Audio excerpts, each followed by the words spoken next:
The King of Pop rode a tsunami of success for 40 years, and his impact on pop culture is undeniable. His untimely 2009 death shocked the world, but it was far less shocking to those in his inner circle. However, the final months of his life were complicated and tragic.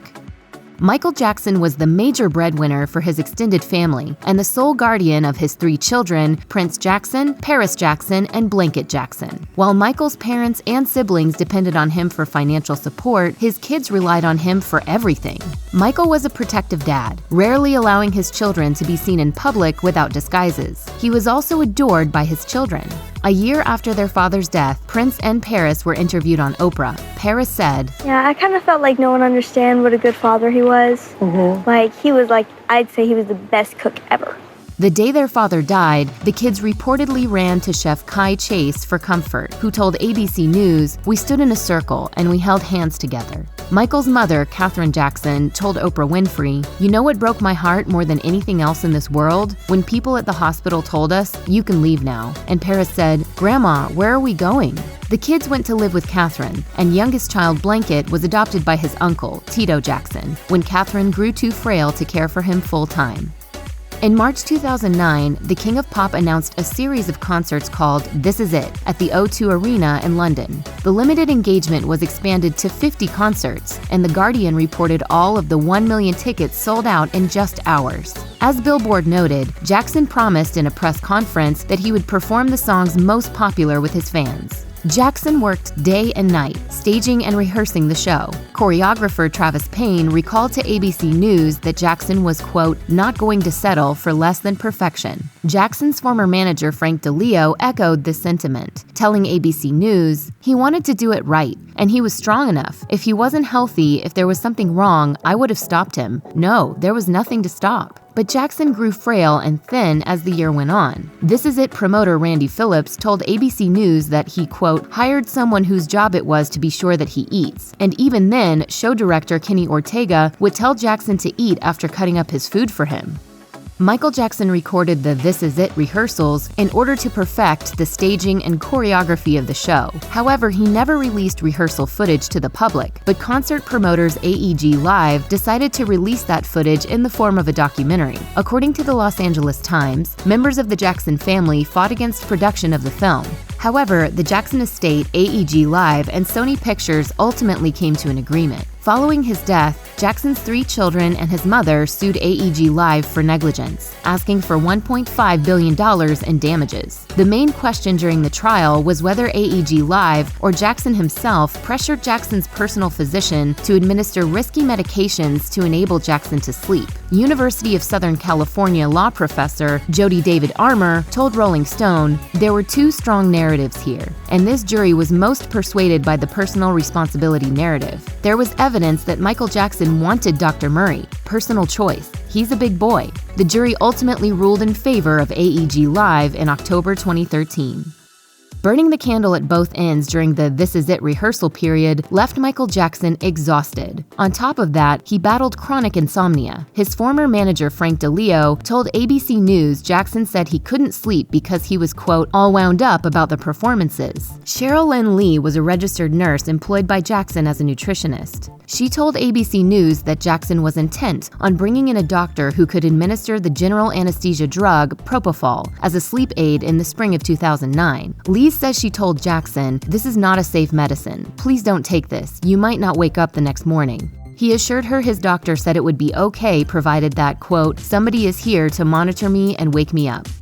Cheryl Lynn Lee said one of Michael Jackson's aides reached out to her 4 days before his death, saying the King of Pop needed to see her immediately. She said, quote, "he was in trouble and he was crying out." Lee told ABC News, "I could hear Michael in the background saying, tell her that one side of my body is hot, and one side of my body is cold, it's very cold." Lee said she knew, quote, somebody had given him something that hit his central nervous system and insisted Jackson go to the hospital. According to ABC News, he never went. Lee's fear was that he had been administered Diprovan, the brand name for propofol. Those fears would soon be confirmed by the Los Angeles coroner's report. Jackson officially died of acute propofol intoxication with benzodiazepine effect and ruled his death a homicide. Concert promoters onboarded cardiologist Dr. Conrad Murray in 2009 as Michael Jackson's personal physician. Jackson insisted Murray be hired to treat his insomnia and other medical issues, and as the AP reported, Dr. Murray was paid $150,000 per month. As noted by ABC News, Murray said the morning Jackson died, he administered the drugs propofol, lidocaine, Ativan, and Versed. CNN reported Murray told investigators that for 6 weeks prior to Jackson's death, I administered 50 milligrams of the sedative propofol diluted with the local anesthetic lidocaine every night via an intravenous drip. This was apparently Murray's attempt to ease Jackson off of the anesthesia. The Jackson family desperately sought accountability from anyone involved in their superstar relative's death. LaToya Jackson told Barbara Walters, "I simply want justice. In the court of law, I want justice. They've taken a life away from us, from all of us." In February 2010, Murray was hit with an involuntary manslaughter charge. The court has determined that the appropriate term is the high term of 4 years imprisonment. In January 1984, Michael Jackson's hair caught on fire on the set of a Pepsi commercial. As biography noted, Jackson was given sedatives and painkillers to treat this injury. Jackson's friend, Miko Brando, told Good Morning America it was, quote, hard to say if this prescribed treatment was the catalyst for what followed. 9 years later, the New York Times reported Jackson cut short his Dangerous tour to enter rehab for his painkiller addiction. According to CNN, addiction expert Dr. Petros Lavunas testified that the pop star's addiction was, in his words, quite extensive. Lavunas also said that a, quote, friendship between an addicted patient and a doctor is problematic, and told the court that he found Jackson did not take more than prescribed. As reported by Billboard, Jackson's mother admitted their family had attempted to stage many interventions over the years. However, he apparently had refused all of their efforts. When Robin Roberts asked about the interventions in 2009, Janet Jackson said she felt he was in denial, adding, "It's something that you can't do for them. It's something they have to do for themselves." As noted by USA Today, Jackson gave the $1.5 million settlement he won from PepsiCo following the incident to the hospital where he was treated for his burns. Although Michael Jackson was acquitted on all charges of child molestation, repeated accusations of sexual misconduct with young boys tarnished the entertainer's reputation. To date, 5 individuals have publicly accused Jackson: Jordy Chandler, Jason Francia, Gavin Arvizo, Wade Robson, and Jimmy Safechuck. Their stories are very similar. Former bodyguard Matt Fidesz told Metro that Jackson's efforts to maintain a mysterious image, quote, backfired on him when the molestation accusations became public. In a statement obtained by The Guardian, Jackson said he was devastated by a 2003 Martin Bashir documentary that strongly implied Jackson was abusing young boys.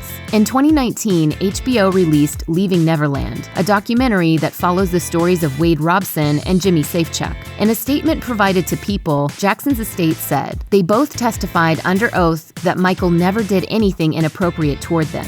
However, as 2005 Jackson trial prosecutor Ron Zonin told Vanity Fair, it's normal for male victims to wait to report abuse, quote, on their terms. The Jackson family filed a $100 million lawsuit in an attempt to stop production of Leaving Neverland. It didn't work. However, as Variety noted in 2020, the estate won an appeal. Technically, the decision was just that this case can go to private arbitration. But what that really means is that the lawsuit stays alive. Michael Jackson loved the stage as much as the stage loved him, and the London concert series would have been a thriller for fans. This Is It vocal director Dorian Holley described Jackson's final rehearsal to Time, saying, "He was just glowing, and you could see it, that he was finally seeing it all come together for the first time. It was a big moment." According to ABC News, choreographer Travis Payne said Jackson was, quote, happier than he'd been in years while rehearsing for the This Is It concert series. Promoter Randy Phillips also recalled the positive energy behind the scenes, telling ABC News, "We all had goosebumps. I'd never seen such exultation in the cast and crew. This Is It was intended to be both a comeback and one last hurrah for Jackson." As The Independent reported, when he announced the residency at the O2 Arena in London, Jackson said, "And when I say this is it really means this is it." Check out one of our newest videos right here. Plus, even more Nicki Swift videos about your favorite superstars are coming soon. Subscribe to our YouTube channel and hit the bell so you don't miss a single one.